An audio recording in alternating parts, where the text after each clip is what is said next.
Hola, hola, bienvenidas, bienvenidos, bienvenides a una nueva emisión de Marcar como Leído, el programa íntegramente dedicado al maravilloso, insondable, misterioso universo de los libros que hacemos cada martes aquí en Futurock.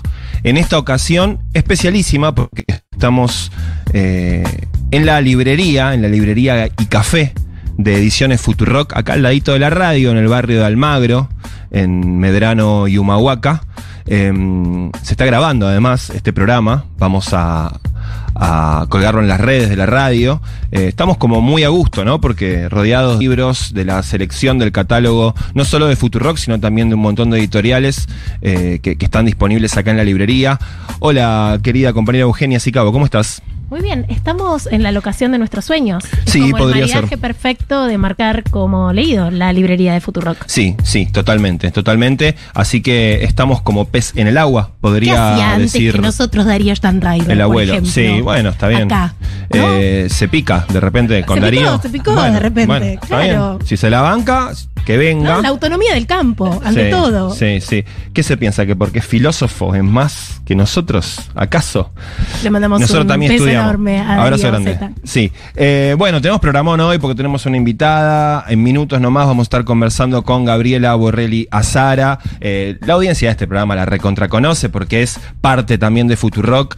Pero para algún despistada que ande por ahí, es una escritora, poeta, gestora cultural, militante también. Así que bueno, vamos a aprovechar para conversar con Gaby Borrelli. Ya segunda vez en Marcar como Leído. Ya ha venido. De las pocas que ha hecho doblete en este programa. Este programa ya está entrando en esa cosa de que ya cierta trayectoria, donde empiezan a pasar cosas por segunda y tercera vez. Así que bueno, la visita de Gaby es una de ellas. A mí me pone muy contento que esté, así que vamos a estar conversando con ella. Pero antes, como ustedes saben, hacemos algunos anuncios parroquiales. Bueno, ya tenemos servidito esta vez nuestro vermut de la fuerza, así que vamos a brindar. Sí, ¿no? a ver cómo sale esto. ¿Sale? ¿Hay audio acá? Sí, claro que sí. Es un sonido muchas gracias a las amigas de la fuerza. Si te corre un poco de sangre por las venas, te pone contento. Porque lo que hacemos cada programa, vamos a develar, exhibiendo las condiciones de producción, es hacer sonar este corcho del amor, que suena así, mira. A ver. Sí, tiene un buen sonido, claro. Claro que sí.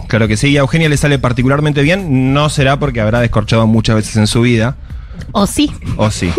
Quizás sí. O sí. Hay algo de expertise ahí. Bien, tenemos como siempre algún librito para regalar entre la audiencia que nos está escuchando. Sí, quienes se comuniquen y dejen sus audios al 1140 66 0000 van a estar participando por un ejemplar de El nadador de Auschwitz, la nueva novela de Renaud Leblond, de la que estuve hablando durante el mes de junio.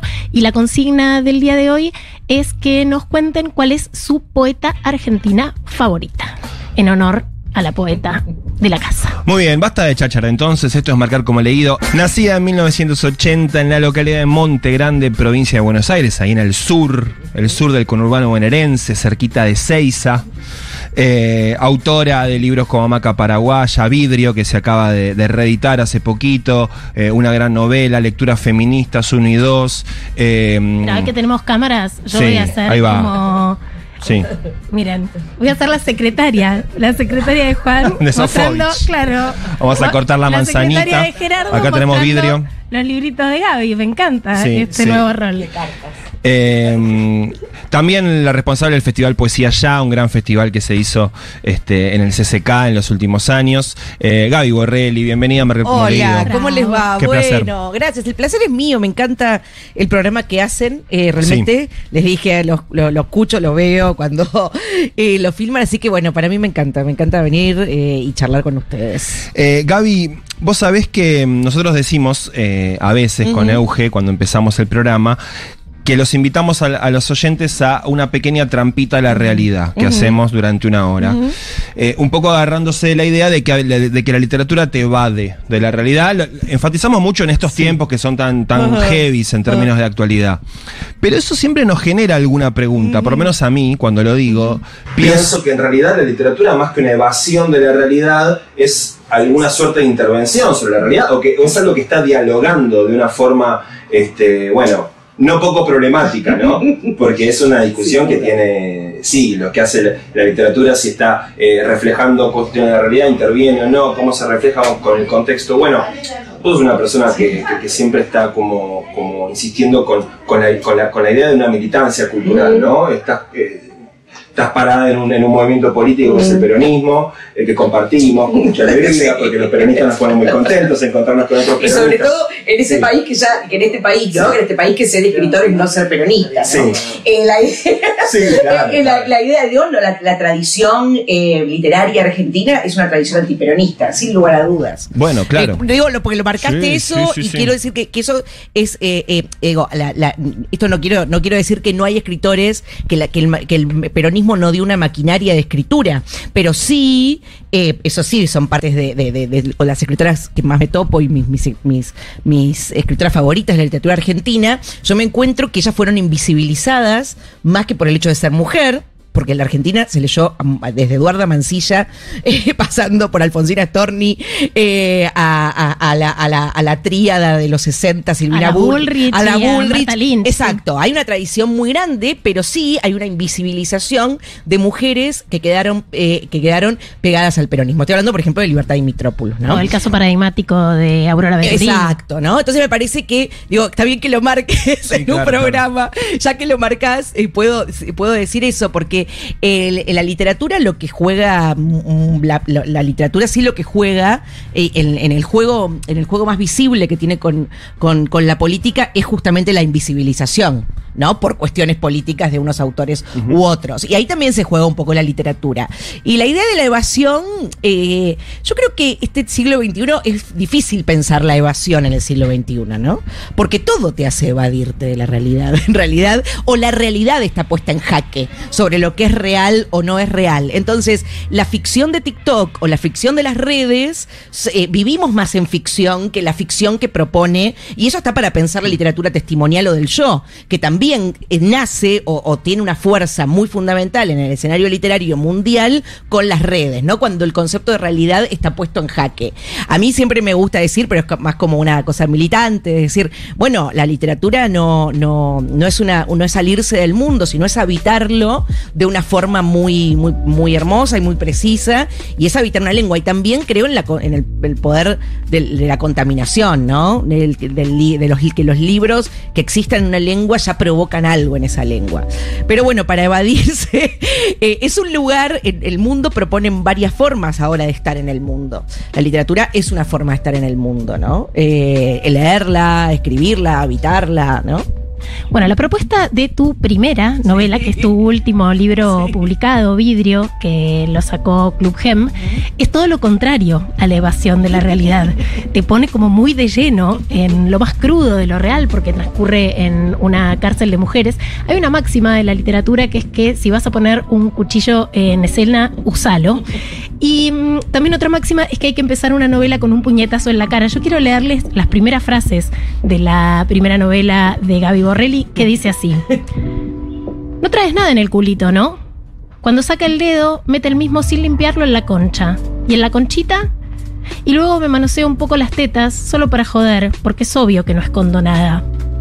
Tranca. O sea, empezamos tranca. Vos lo abrís ahí en el subte, yendo al laburo, diciendo, bueno, son las 8 de la mañana. Tranqui. O sea, yo quiero desconectar un poco con lo crudo de bueno, la te realidad. desconecta porque perdón, no nos vamos a poner escatológicos, pero un dedo con olor a culo es algo que te transporta a esa situación, o sea, sí. Todo el mundo lo puede como visualizar y de alguna manera sentir rápidamente. Sí, igual el traslado de ese dedo al otro agujero es como... No, bueno, está chica, bien. No, así no se hace, eso Sí. hace mal. Sí. No lo practiquen en esa casa. No, es una policía, ¿no? Claro, bueno. Que está ejerciendo su derecho a la crueldad. Claro. Bueno, ¿cómo surgió la idea de esta novela, este arranque tan potente? Bueno, yo creo que la potencia o eso corresponde a mis lecturas, ¿no? Mi escritor favorito es Osvaldo Lamborghini.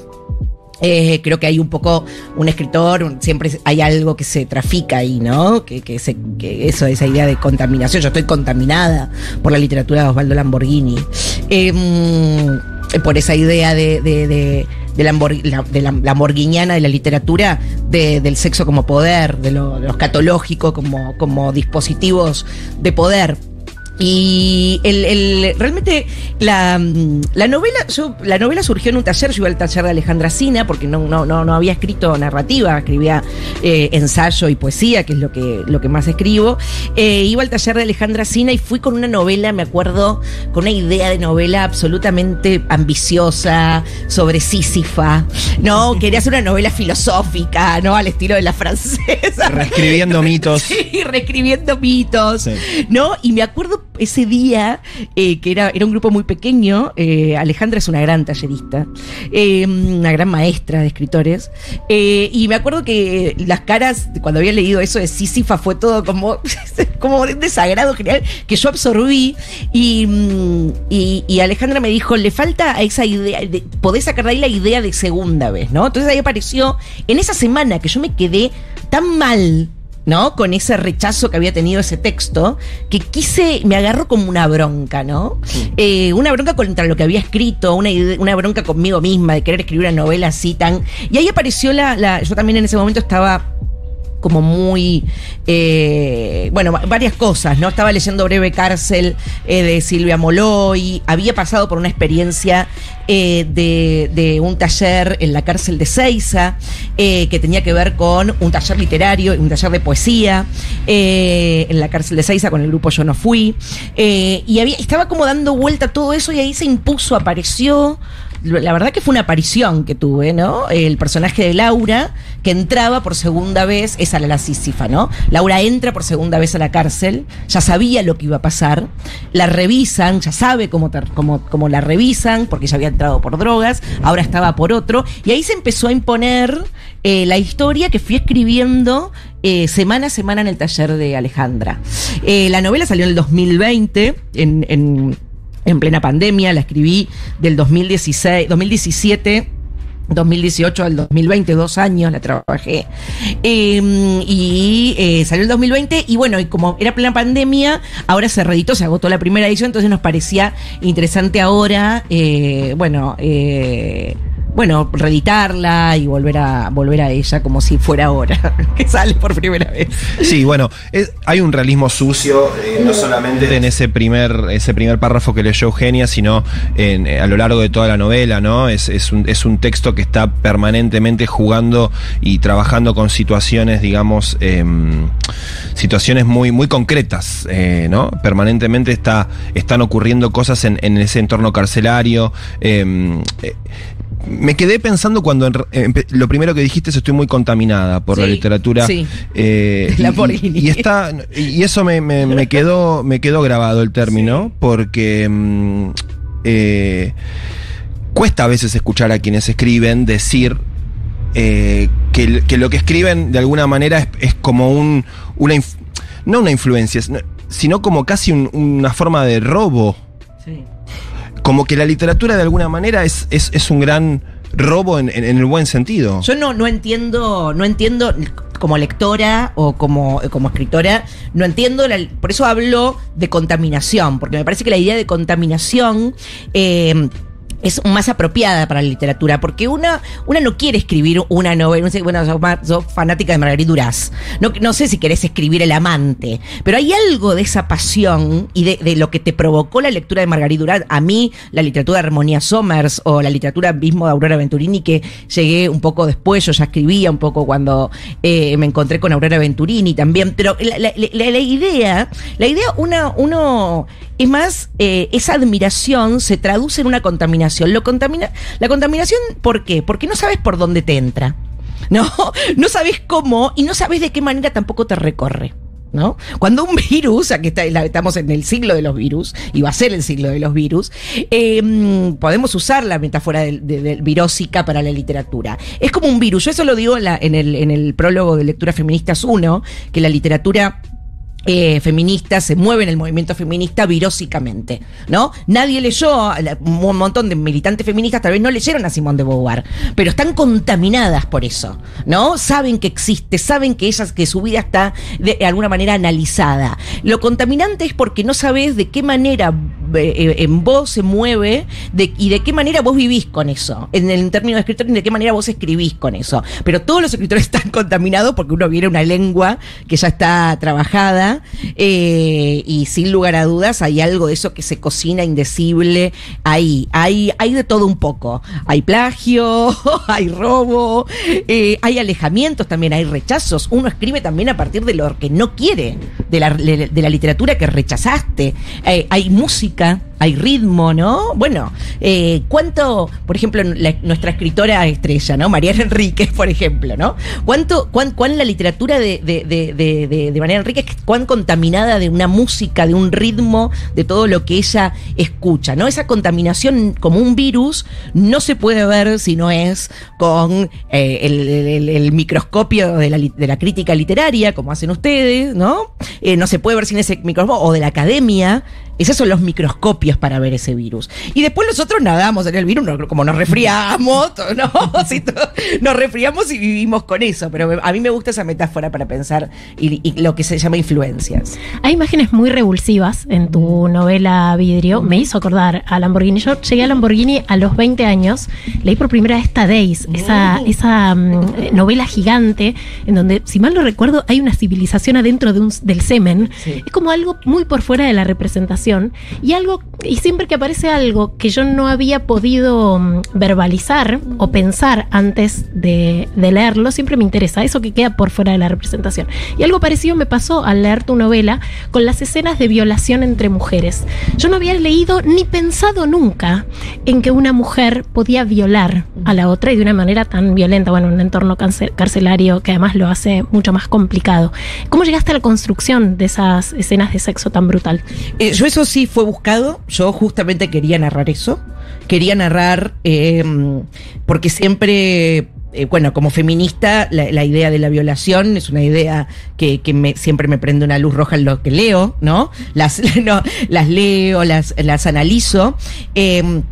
Pero como lesbiana me parecía que eso no estaba tan explorado, ¿no?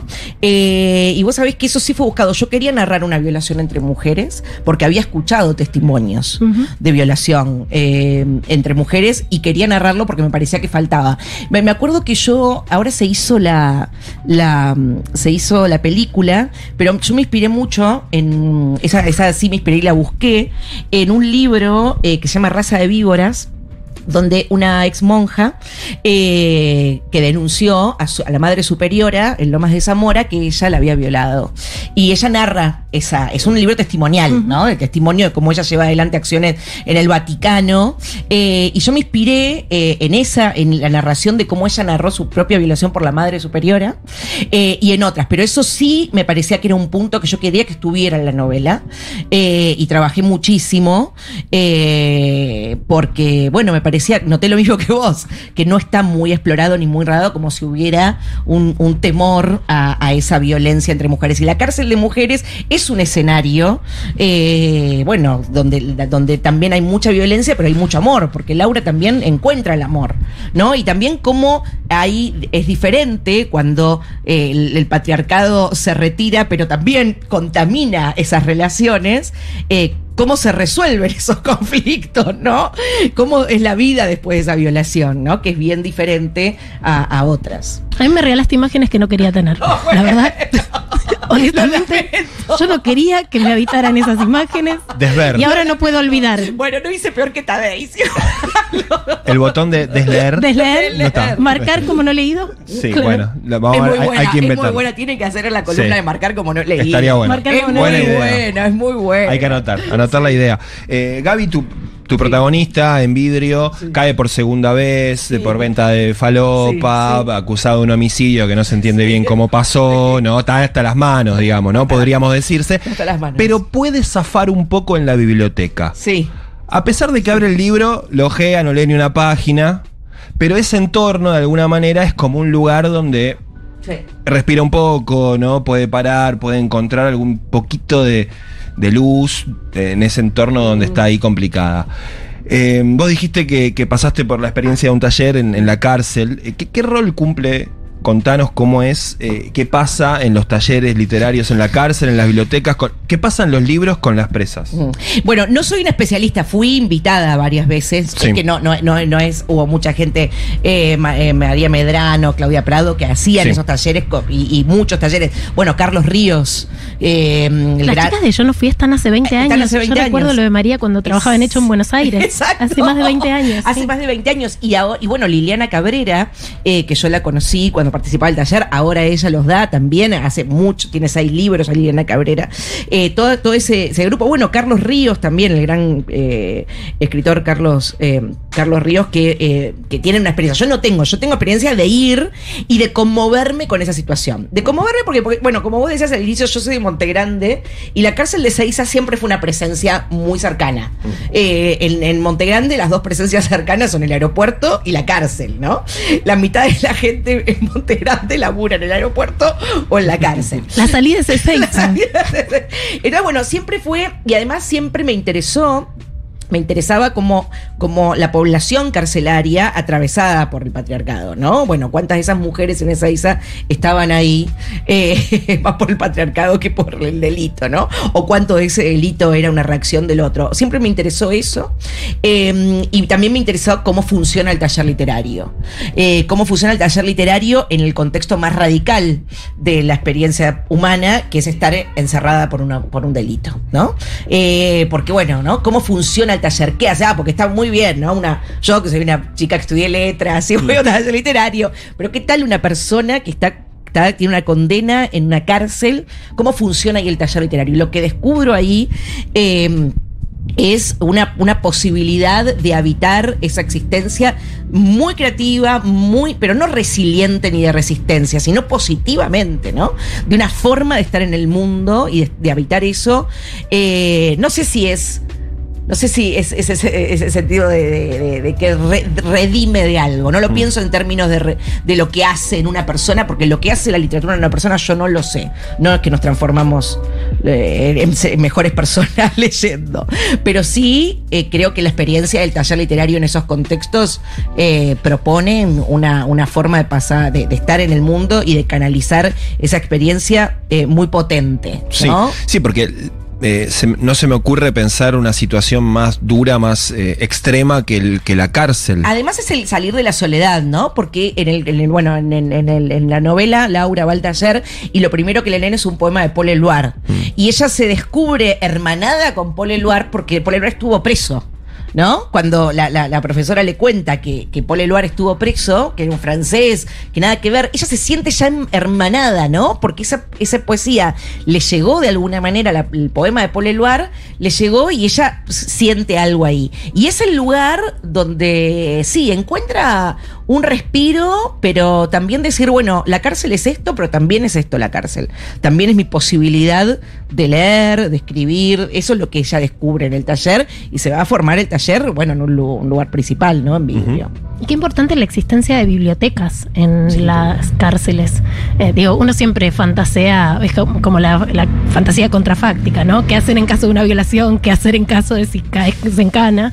Y siempre para mí, bueno, no en el caso de la violación, porque leer no te va a ayudar demasiado, pero sí en el caso de situaciones de encierro, sin ir más lejos en la última pandemia, decir, bueno, la biblioteca es un refugio, es el lugar donde escuchar otras voces, es el lugar donde vencer esa soledad, donde la cabeza puede viajar hacia otro lugar.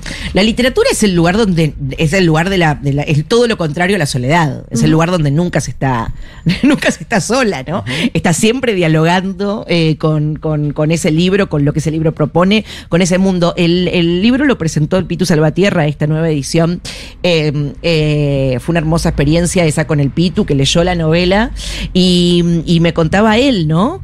Su encuentro. El Pitu ahora está escribiendo su propio encuentro, ¿no? En la cárcel con los libros, y cuenta algo muy hermoso que a mí siempre me emocionó, que una vez estaba leyendo una novela y estaba tan ensimismado en la lectura de la novela que un compañero le dice, hey, ¿dónde te fuiste?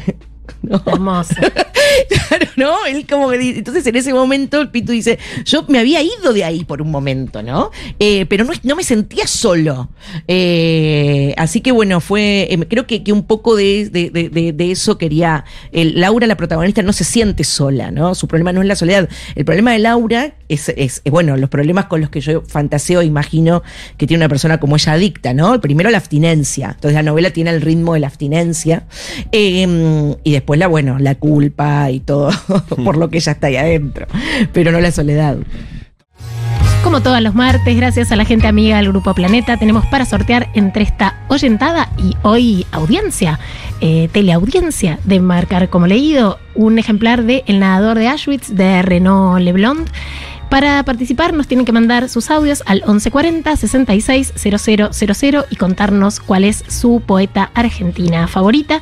Van a estar participando por un ejemplar de este libro que cuenta una historia tremenda de un nadador con un récord olímpico que aprende a nadar en su Argelia natal. Al principio de la novela cuenta cómo era alguien con una aversión tremenda al agua, que la vence y luego se muda a Francia.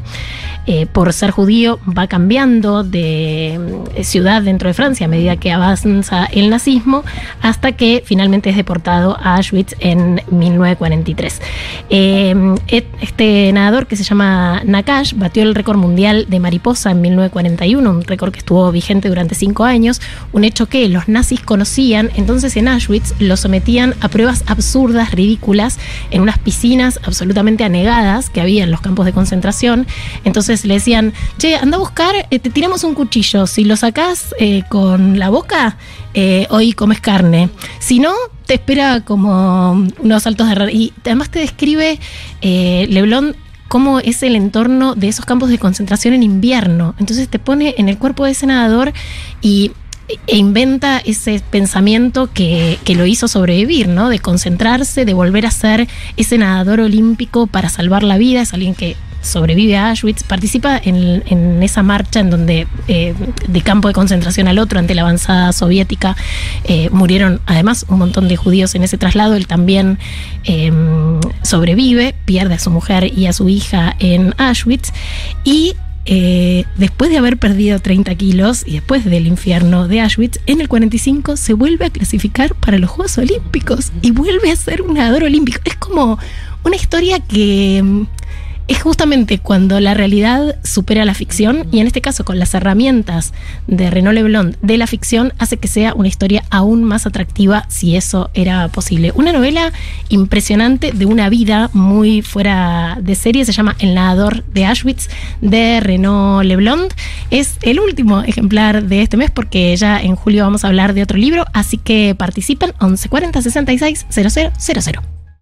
Muy bien, continúa a Marcar como Leído en el aire de Futurock. Estamos en esta ocasión haciendo el programa en la librería de Ediciones Futurock. Muy contentos, muy a gusto. Nos encontramos aquí entre los anaqueles, los estantes donde se exhibe la selección, la fina selección que ofrece al público la librería de Futurock, que además ahora es cafetería también. Y además Gaby está coronada por Claire Keegan, por sus propios libros. Me encanta. Sí, por Mario Ballester. Es como una selección de autoras muy gourmet. Muy gourmet. Sí. Es verdad, está todo muy hermoso. Las cartas de Silvia Plath. La correspondencia de Virginia Woolf y Vita Sackville-West también. No lo hicimos a propósito. No, estaba así. Como así. Si lo hubiéramos pensado. Es verdad. Se dio de esta manera. Sí, absolutamente. Bueno, un poco la excusa de la invitación a Gaby es la reedición de Vidrio, su novela. Pero bueno, ella también es gestora cultural, ha pasado por la gestión pública también del Centro Cultural Kirchner. Contábamos al principio del programa sobre el Festival Poesía Ya. Y bueno, estamos en una etapa donde la política gubernamental nos está ofreciendo algo que, bueno, estamos como tratando de entenderlo en principio, tratando de interpretarlo.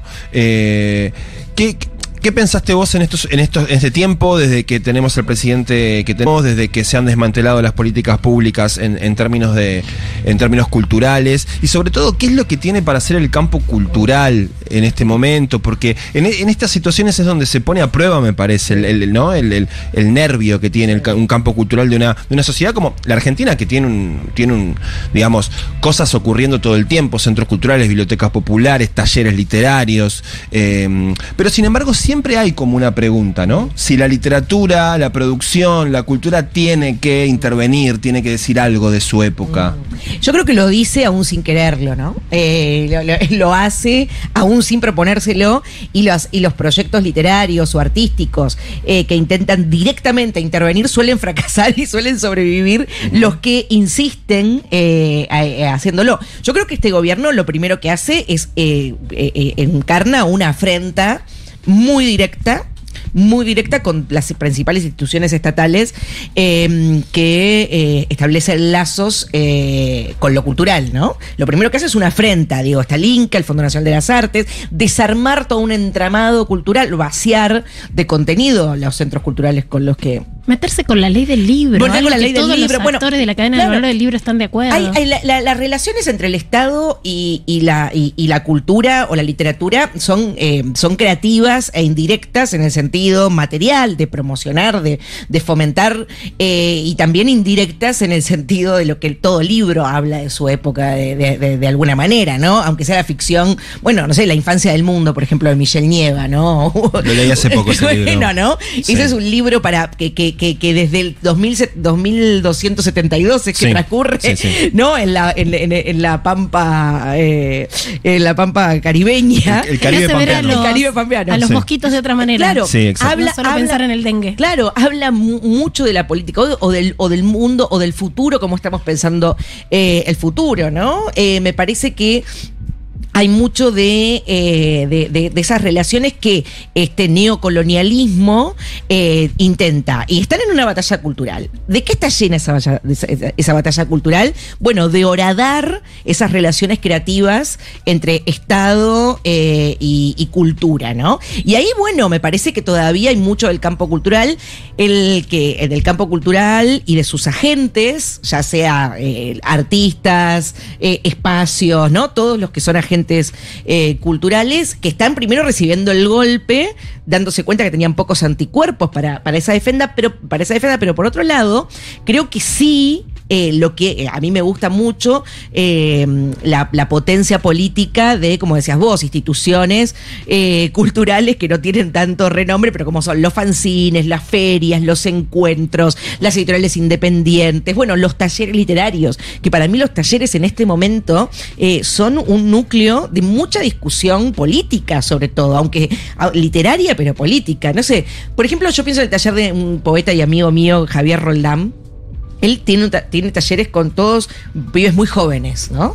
De entre 18 y 20 y 30 años, ¿no? Sí, la mayoría tiene gente más grande también, pero la mayoría, bueno, ahí hay una potencia donde en ese taller están pasando muchas cosas. No solamente se está hablando, sí, de Alfonsín Astorni, se está hablando de la generación del 40, por ejemplo, de los poetas de la generación del 40, se está hablando de Diana Vélez y todo, pero se está hablando también de otras cosas. Me parece que esos espacios tienen mucha potencia y que de ahí yo todavía no veo que haya surgido algo, pero creo que va a surgir. Ahora, la afrenta del neocolonialismo que encarna Milei es una afrenta directa a nuestras instituciones culturales. Hay que ver cuánto dejamos que eso avance, qué queda después de todo, qué queda, ¿no? Me parece que no soy optimista, pero también creo que algo va a surgir. Te escuchaba hace poco en el encuentro que tuvieron con Pepe Rosenblatt de Orcos Anónimos, hablando de algunas de estas cuestiones, que vos decías que se metían con lo intangible del arte, ¿no? Con eso que genera en nosotros el escuchar una canción, el leer un libro, en eso que no se puede medir ni conmensurar en términos económicos. Pero ¿por qué crees que además desprecian lo que sí se puede conmensurar en términos económicos, que tiene que ver con las industrias culturales y que generan un gran valor en este país? Sí, para mí es lo mismo, ¿no? Es lo mismo, porque saben que esa producción genera eso intangible, ¿no? Entonces, como no pueden entrar a esa contaminación de la que hablábamos, entran por lo que sí pueden, ¿no? Y quieren relegar la escritura y la lectura a un grupo muy pequeño de personas que sí puedan disfrutar de eso, ¿no? Que vuelva a ser un consumo de élite. Que vuelva a ser un consumo de élite, exactamente, ¿no? ¿Para qué? Van a leer la cárcel, por ejemplo, ¿no? Si están, ¿no?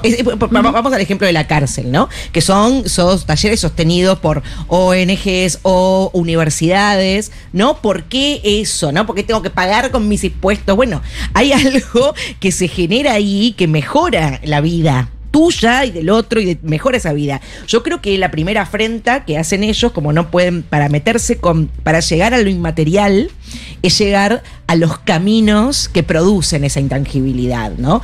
No pueden ver cuál es el talismán, como decía yo en esa charla, no pueden ver cuál es el talismán, entonces van a atacar a quienes producen esos talismanes. Yo creo que ya este capitalismo cruel que estamos viviendo ya lo hace con el tiempo, ¿no? Con una disputa del tiempo, con tener esa enajenación de 3 o 4 trabajos, que estemos cansados, que estemos absolutamente sobrecargados de laburo, ya están rodando sobre nuestros talismanes. Eso provoca, la sociedad en la que vivimos, sociedad, ¿no? Con frustración, con soledad, como pandemia, ¿no? Con ese sentimiento de soledad. Me parece que esa es la primero que hace, y lo que hace Milei es radicalizar ese mundo que ya mostró el siglo XXI, que es cómo se presenta. Sí, y hay también un cierto placer, cierto regodeo del cinismo, de la humillación del otro, del sometimiento. Y pienso un poco en la poesía y el rol importante que cumple el encuentro, las lecturas de poesía. Hace poquito hablábamos con Juan Solá, sí, que él vive en Chaco, sí, y nos contaba de las movidas que había en el Chaco, sí, de lecturas donde se juntan por ahí 20, 30, 40, 100 personas, no importa, hay más chiquitas, más grandes. Y cómo las lecturas de poesía es tan importante el encuentro, el cara a cara, el encontrarse, el que lee un poema y por ahí te gusta un poco más, poco menos, lo aplauden más, lo aplauden menos, pero ese momento es casi como la contracara de esa crueldad, de ese regodeo del cinismo. Sí, yo tampoco creo que, lo dije. No por una cuestión naif de que sea todo bueno el poeta, porque también el sometimiento y el cinismo es parte de la literatura y de la poesía también, pero... Sí, es parte de la vida. Yo creo que la violencia y la crueldad existen siempre en el ser humano, simplemente se trata de cómo la gestionamos, ¿no?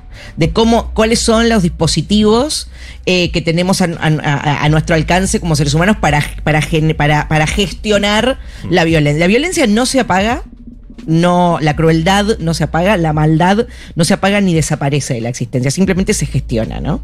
Estos dispositivos culturales para mí son las maneras de gestionar eso. Le pueden poner el verbo que quieran, vehiculizarlos, transformarlos, ¿no? Como también lo son el deporte, como son un montón de actividades que hacen ese entramado cultural. Gestionan la violencia, la crueldad. También gestionan otros sentimientos más hermosos también. Gestionan cómo enamorarse sin un poema, cómo enamorarse sin una canción. Se trata de dispositivos de gestionar eso, que creo que están muy horadados, esos dispositivos, o que los vaciaron de contenidos. En la época del contenido está medio vacío de contenido, y yo creo que esos encuentros, como los que cuenta Juan, o como los que yo misma me pasé la vida yendo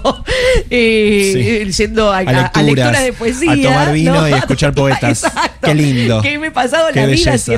haciendo eso, no hice otra cosa en mi vida más que eso. Bueno, el Festival Poesía Yal que dirigí. Es prácticamente lo único que he hecho. Es prácticamente lo único que hice. Creo que también son maneras de gestionar eso y de provocar esas afrentas invisibles contra la productividad extrema, ¿no? Esos encuentros son eso. Sí, y perdón, una cosita más respecto de esto. No quiero tampoco idealizar la pequeña lectura aislada que aparece en distintos lugares, por más que son muchas, que sin un Estado o sin un movimiento político-cultural de carácter nacional y federal, quedan en experiencias aisladas, ¿no? Por supuesto, no, hay que mantenerlo. Bueno, yo soy una muy creyente y activista de que esas relaciones entre Estado y cultura, por más que son condenadas, son súper creativas. son súper creativas y garantizan la democratización. Si no, solo escribirían los ricos y solo leerían los ricos. Es así de fácil. Entonces me parece que hay mucha creatividad en esa relación de Estado y cultura.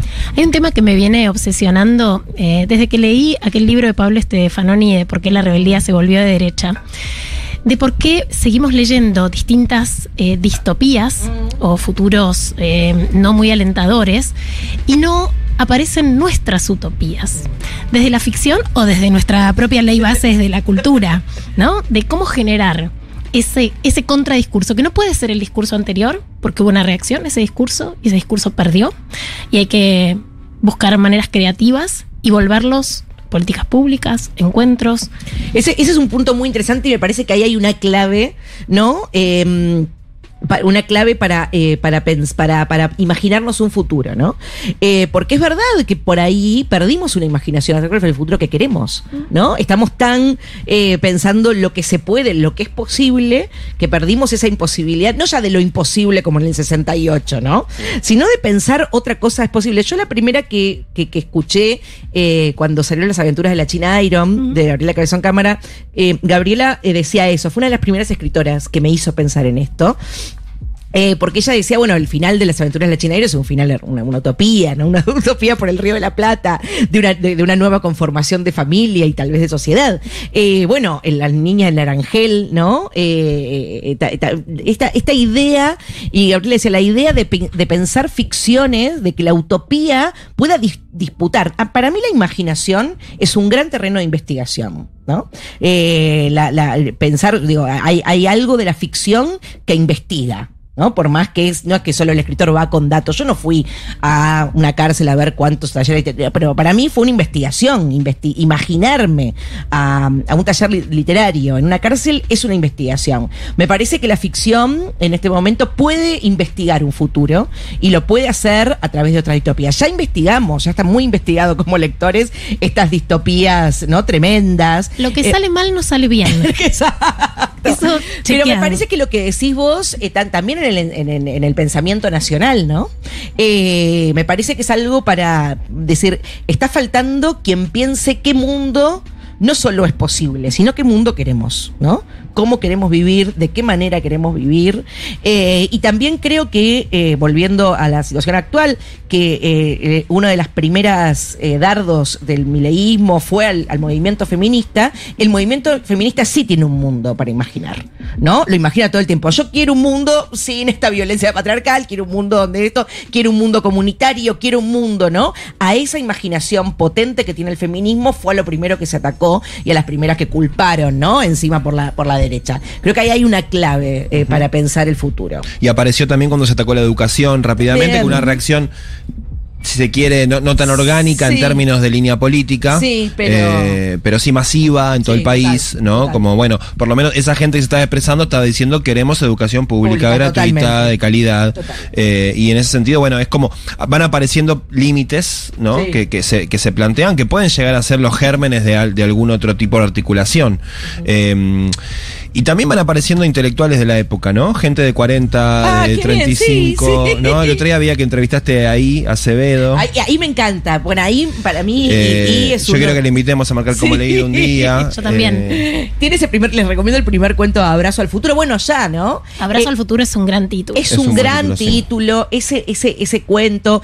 Y también a mí me gustó mucho su libro que sacó M de la editorial sobre Rodolfo Walsh, sí. Cómo trae a Rodolfo Walsh, cómo está pensando la literatura argentina ahí. Me parece que sí, que un poco estamos poco con las categorías del siglo XX, sin dejar todavía pasar a los pensadores del siglo XXI, y es uno. Sí, total, y pienso, por ejemplo, cómo no se regodea para nada en reivindicarse peronista, que cuando yo me acuerdo que era pendex, 20 años, iba a las lecturas y estudiaba letras, y como que no había personas de 30, 40 años que escribieran sobre literatura, sobre cultura, o había muy pocas. Porque siempre eran más grandes. Claro, exacto, como y es alguien cool.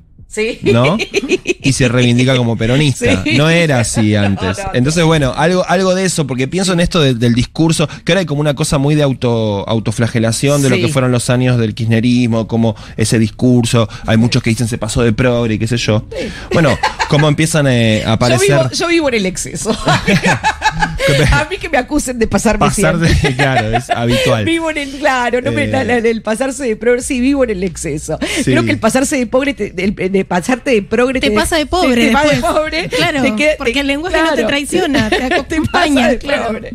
Creo que no sé dónde te deja el pasarte de progre, dicen que en la derecha, pero no, creo que pasarse no está mal a veces. Totalmente. No sé cómo estamos de espacio de tiempo. Acá Dani Morán. Acá nos dicen que quería tenemos que redondear. El universal gestito con el dedo. No, yo quería, Dale.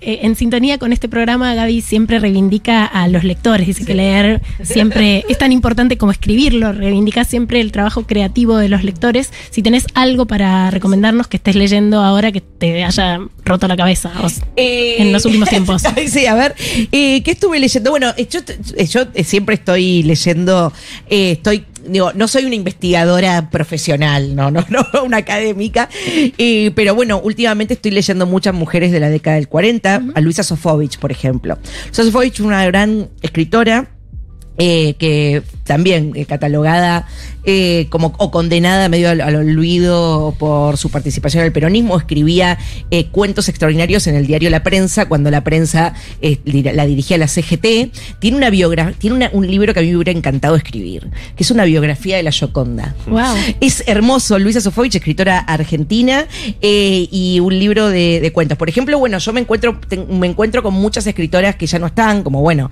Luisa Sofovich, siempre vuelvo a Armonía Somers, y siempre, yo releo bastante, pero bueno, lo último que así que me resultó como un impacto así muy contundente fue Luisa Sofovich, ¿no? No la tengo, así que la agendo. Estoy Sí, anotando porque, en este momento. sí, Luisa Sofovich, hay libros usados solamente ella, pero la biografía de la Gioconda es casi un plano secuencia desde que Da Vinci la Gioconda hasta que la roban. Empieza en Florencia y termina en el siglo XX en el robo de la Gioconda. Lo que hace es espectacular. Escritora argentina, gran cuentista y novelista, no reeditada. O sea que también hay algo ahí para reedición. Y lo último también que me mató la cabeza, también es una reedición que hizo de Parado, que es María Felicita Jaime, sí, que es Cris and Cris, que me pareció una novela, no leí la anterior, pero me pareció una novela espectacular de de una lesbiana y su grupo de lesbianas en los 90, y me cambió totalmente la idea que yo tenía de los 90, ¿no? De cómo se vivía en los 90.